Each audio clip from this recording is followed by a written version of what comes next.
মেয়েটাও অনেক ভালো, তোমার দেখলে পছন্দ হবে। না, মোটেই আমার পছন্দ হবে না। কারণ যার ঘর বাড়ি আমার পছন্দ হয়নি, সেই বাড়ির মেয়েকে কি করে আমি পছন্দ করব? সৈকত, আমি তো জানতাম তোমার পছন্দ অনেক ভালো, তো এই ফকিন্নি বাড়ির মেয়েরে তুমি পছন্দ করছো? দুলা ভাই, টাকা দিয়ে সবকিছু বিচার করা যায় না। এই বাড়ির মেয়েটা অনেক ভালো, তোমরা বিশ্বাস করো। মেয়েটাকে একবার ডাকি, দেখবে ওর আচরণ তোমাদের অনেক ভালো লাগবে। সৈকত, আমি আর 1 মিনিটও দাঁড়াতে পারবো না এখানে। চল আমার সাথে চল। দাঁড়াও মা, আমরা যেহেতু এসেই পড়েছি, একটাবার মেয়েটাকে দেখো, তার স্বভাব চরিত্র দেখো, তোমার সত্যিই ভালো লাগবে।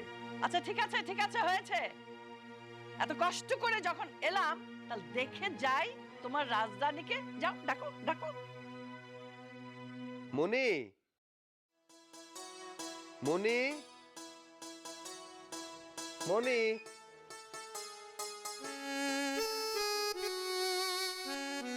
সৈকত, তুমি তুমি যে আমার কোনো কিছু না জানাই চলে আইছো। না জানিয়ে চলে এসেছি। এই সালাম করো আমার মা। আসসালামু আলাইকুম মা।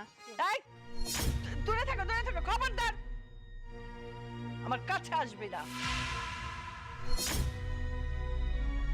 তোর সাহস কি করে হলো বামুন হয়ে চাঁদে হাত দিতে?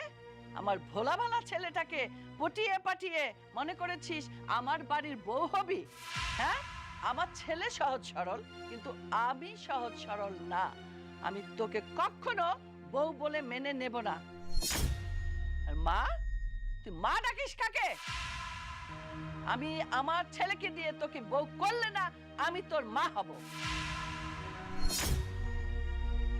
মা, আপনি আমার লগে এমন করে কথা কইতেছেন কেন?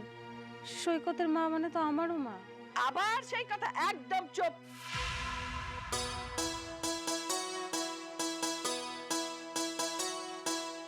আসসালামু আলাইকুম। ওয়ালাইকুম আসসালাম।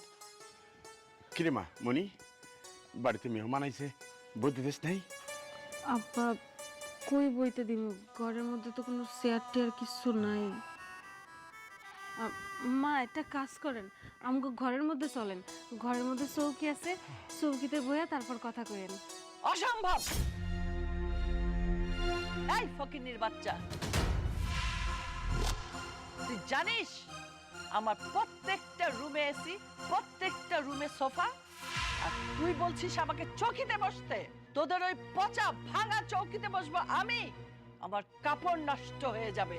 কাপড়ের দাম জানিস? হ্যাঁ, তোদের একটা চেয়ার নেই, যেখানে মেহমান আসলে একটা চেয়ার দিতে পারিস না তোরা বসতে। আবার স্বপ্ন দেখিস কোটিপতি ঘরে বউ হয়ে যাবে। কি সৈকত, এই তোর পছন্দ? অসম্ভব। কোনোদিনও আমি এই মেয়েকে